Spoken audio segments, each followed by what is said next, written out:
Hi and welcome. We're very excited to announce that we have another author launching her book today. This is Desiree Petrick, and she is the author of Taking Intentional Action.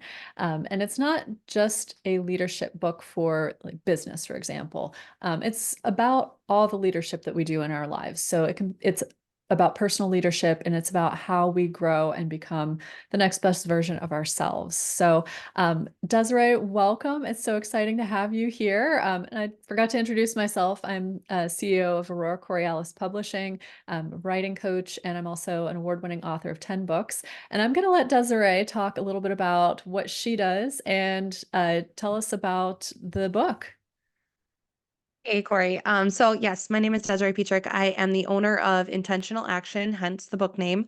I am a leadership and development coach, trainer, speaker, author, and I love doing everything that you need to be a better person. We all need to be better people, and that's a choice that we get to make. And I love to help people kind of come to those realizations by asking really good questions. And that's what you'll find a lot of in this book is self-reflection questions of am I doing the right things for me in this season of life? Do I believe the excuses that I'm telling myself, or do I need to reevaluate them? Am I being the most ideal team player that I could be? And what would it look like for me to be a better team player to help not only my own goals in life, but my company's? And so I'm, in case you can't tell, extremely passionate about all things personal growth and leadership, but a lot of it is because it has helped me to build a life that I absolutely love. I have a 2 and a 4.5 year old. I live in a very small town, but I absolutely love it and everything about it. And I'm just so thankful for the life that I've been able to build. I love that. And, we were talking earlier about the fact that you've been building this business with small children in the house. I did the same thing, except mine started out before COVID. So Desiree was at home with small children during COVID, trying to build a business, and then she just wrote her book. So I cannot say enough amazing things about, or enough things about you. This is absolutely an amazing thing for you to be doing, and I applaud you for it. Thank you. And yeah, so the timeline gets a little confusing, but I was managing a dementia facility when the pandemic hit. And that's when I realized I did not have the leadership skills that I needed to navigate something like that. Mhm. So that's when I picked up my first personal development book. I picked up my first leadership book, and I did a lot of growing up in that time. I, used the help of the other leaders that were there. We created kind of a new structure for what it looked like to be in healthcare during that time. And by the time the COVID restrictions lifted a little bit, I realized I have a lot more to give. I am so excited about what I can build. And when I had my son on 2/22/22, which again is not a relevant point other than it's such a fun fact.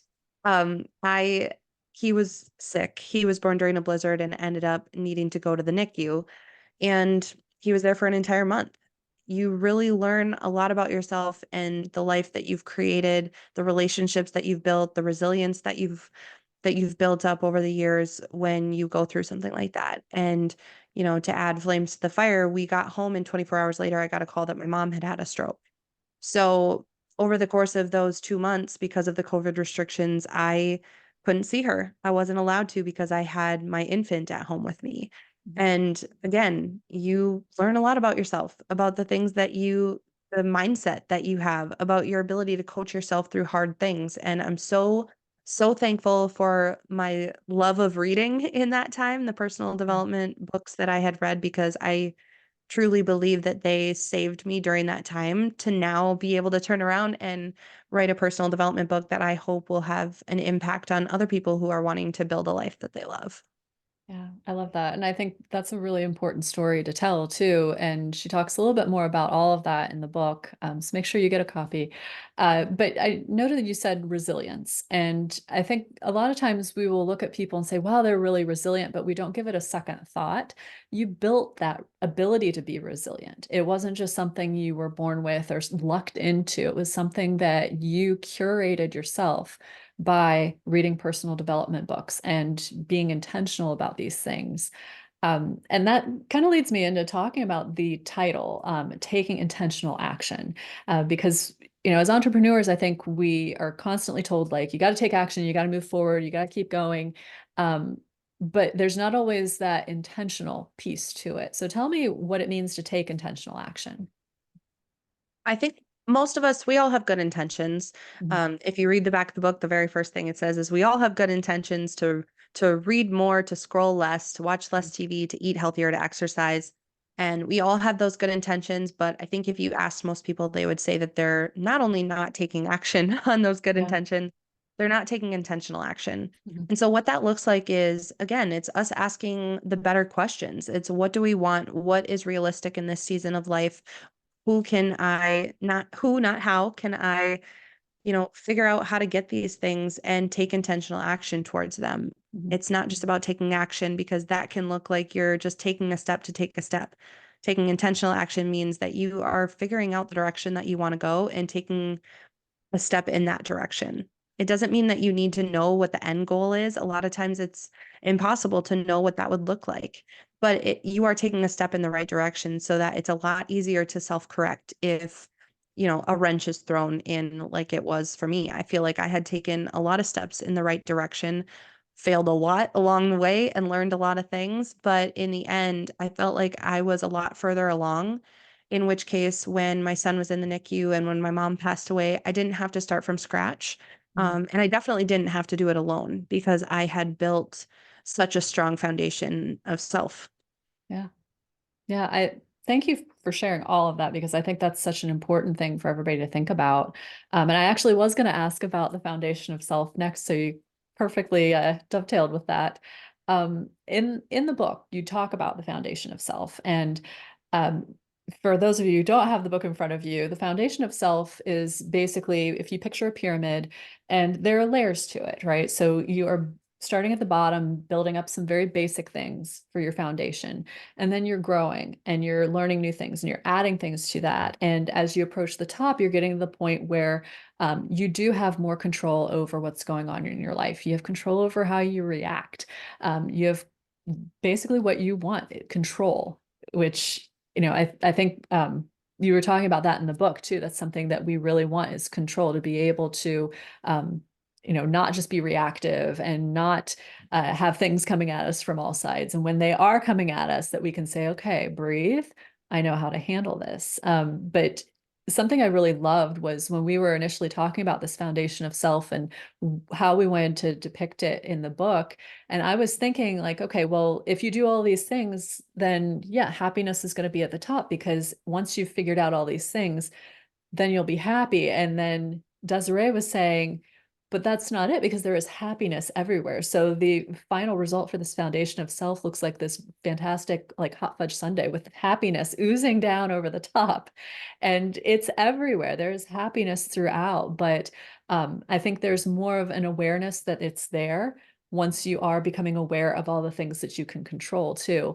And I don't want to overtake this because this was your concept, but tell us more about the foundation of self. That was just kind of how I was thinking of it. And I like hot fudge. Yeah. And I always tell people, I'm like, yeah, my publisher thinks that it looks like frosting. Yes, But that's what I had said. so funny enough is I didn't start with the foundation of self. I went through all of this, all of the trials, my son in the NICU, my mom passing away. And then I was asking myself the question, why didn't I break?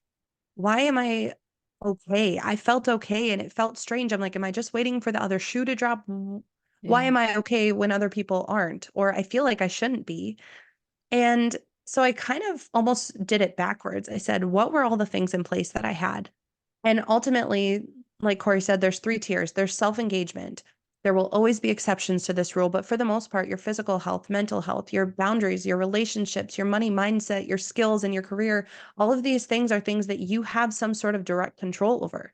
They're habits that you can implement in your life. You can engage in the process of creating a stronger foundation through those habits. There's the second tier, which is your self-worth. And the fact is, you get to define what that is. If you want more confidence in your life, there is no one definition of confidence. You get to redefine or define what that looks like for you in a realistic way that fits into your lifestyle. You get to decide what that looks like and then to start reaching it and celebrating it. And then you come to your self awareness. That's things like your emotional and social intelligence, your leadership, things that will never fully be done because you will forever be growing in your self-awareness. And like Corey said, happiness can't be the thing that we're reaching. Since I was in high school, I've always had the quote, even on my graduation cake, happiness is in the journey, not the destination. In the sense of you can't put a contingency on your happiness. You have to be able to find happiness in every moment. You're not going to be 100% happy all the time. It's not realistic.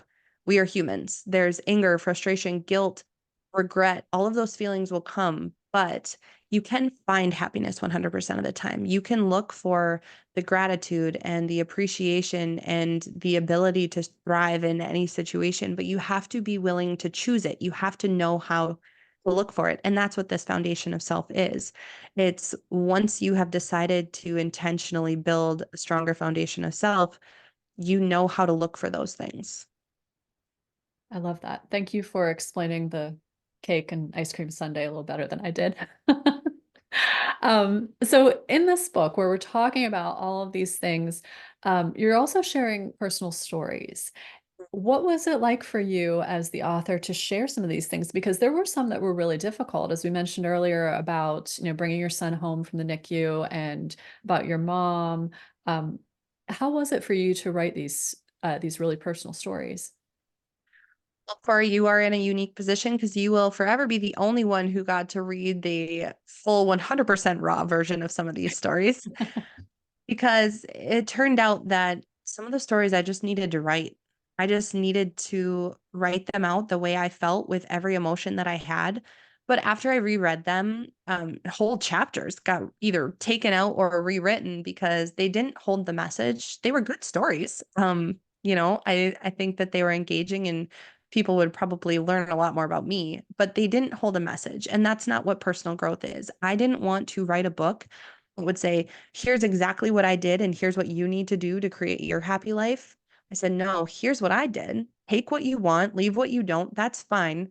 But I think that there is a message in these stories for you to start building the life that you want and to choose the life that you lead. And so telling the stories, once I got that really raw, emotional version out, it became a lot easier to find the message in the story and sometimes in the frustration.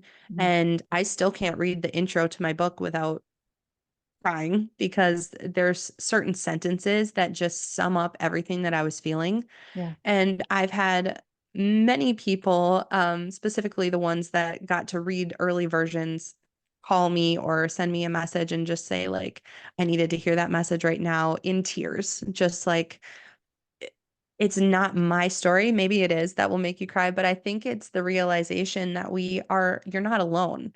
We all have this version of a story in us, and seeing that you're not alone can sometimes just crack open that exterior shell that we have been putting around ourselves to realize that we are letting life happen to us. But life won't wait for you. It's going to keep happening around you. So until you start taking intentional action on the things that you want, time is going to go by and you're not going to have any control over the process. Yeah.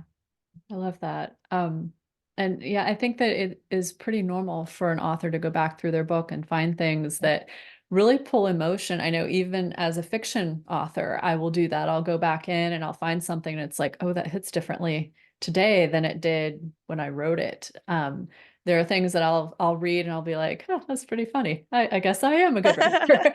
But I think it's a very interesting experience to go back through your own work because you are feeling things differently. And, just as if you were reading someone else's work, it's going to hit differently because I think you were talking about this earlier when we were chatting.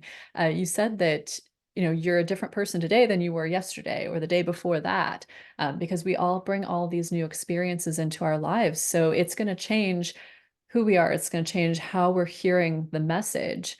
And I also wanted to mention too, like Desiree said that she deleted whole chapters of the book, and there were things in there that I remember reading them when they were very raw and lots of emotion and very detailed, and it was great writing.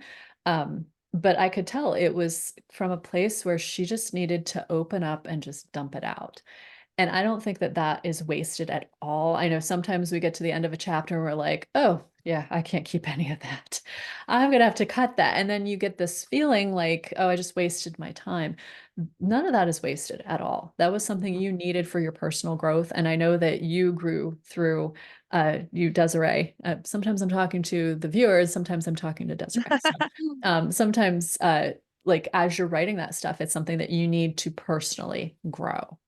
hmm Well, there is a very, very personal story about my mom in there and her relationship with her work. And I actually sent the chapter to one of her best friends and I said, "Can you read this? Because I'm too close to it." Yeah. But she happened to start at this job on the same day that my mom did.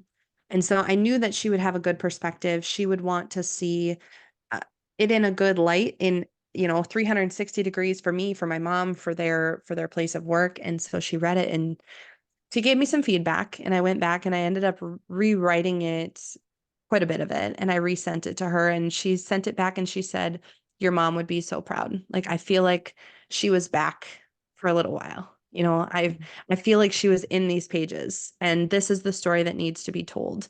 And that's the first time I've told that without crying. Not 100%, but Yeah. there, yeah, sorry. There is just so much, even in that one chapter. It's one chapter out of 9 Yeah. in that. And I'm so thankful for the experience of having done the writing and the emotional purging to then creating this deeper relationship with her. And my mom's friend said, she's like, "You needed to write that to get the emotions out." And she's like, "I needed to read it Yeah. to get some of my emotions out." And so, if for no other reason, if you want to hear be what we're talking about, it's chapter 3. So have fun.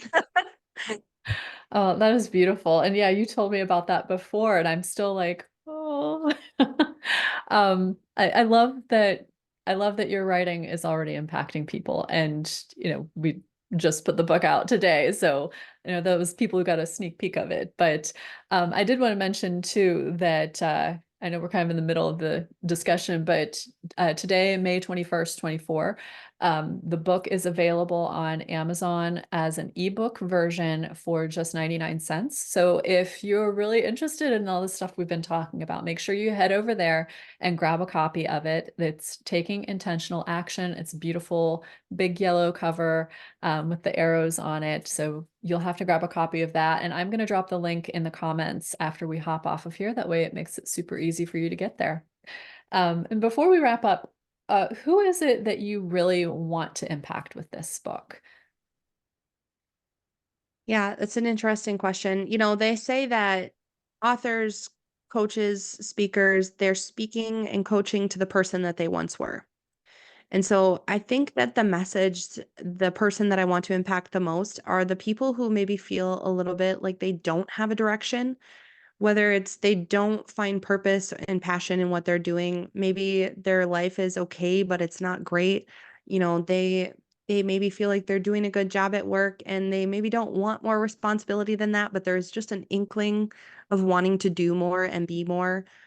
And that's where I was. That's the person I was. And I write about in the book the moment, the conversation that I had with someone that sparked a change in me that will have forever changed my life. And I think sometimes it truly is just that one moment, that one book, the one person, the one conversation that is needed to create that spark. And if I can create that for anybody, someone on Facebook today, when I posted that the book was available, they said, "I read your intro and it inspired me to go back and start writing my story." And I was like, well, if the intro can do that for you, I Wow. was like, I can't wait to see what the rest of the book does for you. But I had someone yesterday tell me that they ended up quitting their job that they've been at for 5 years, unhappy at for 5 years, because they've heard me speak and they listened to my podcast. And I'm like, well, sorry to your Wow. job, but I'm really happy for you. And so the impact is going to be different for every person who reads it because, like I said, I wrote the book in a way that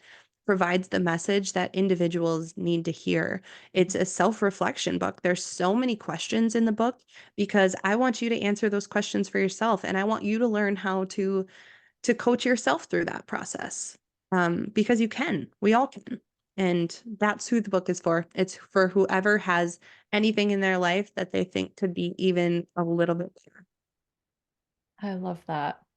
So if that's you, which is probably is, we probably all need something like that in our lives. Make sure you grab a copy of it. Like I said, I'm going to drop the link below. The link is going to be viable forever. So even if you miss out on the 99-cent sale, which is going on today only on May 21st, 24, even if you missed that, be sure you head over there and grab a copy of either the ebook or the paperback whenever it is that you're watching this. And if you are watching this video and you have questions for us, please comment below. One of us will hop on and answer them. We are always happy to answer questions, no matter what platform you're watching this on. So Desiree, thank you so much for talking about taking intentional action. It was wonderful having you on here today. Thank you. And if anyone wants to hear more about the behind the scenes of writing the book and the process of working with Corey and the emotional part that goes into it, I did a podcast episode on my podcast Lead with Confidence called Beyond the Book, and I would love for you to check it out. Awesome. We'll have to drop that link below too. That way it makes it easy for everybody to head over there. Well, thank you for watching. Desiree, thank you for being on, and I hope everybody has a wonderful day. Thank you, Corey.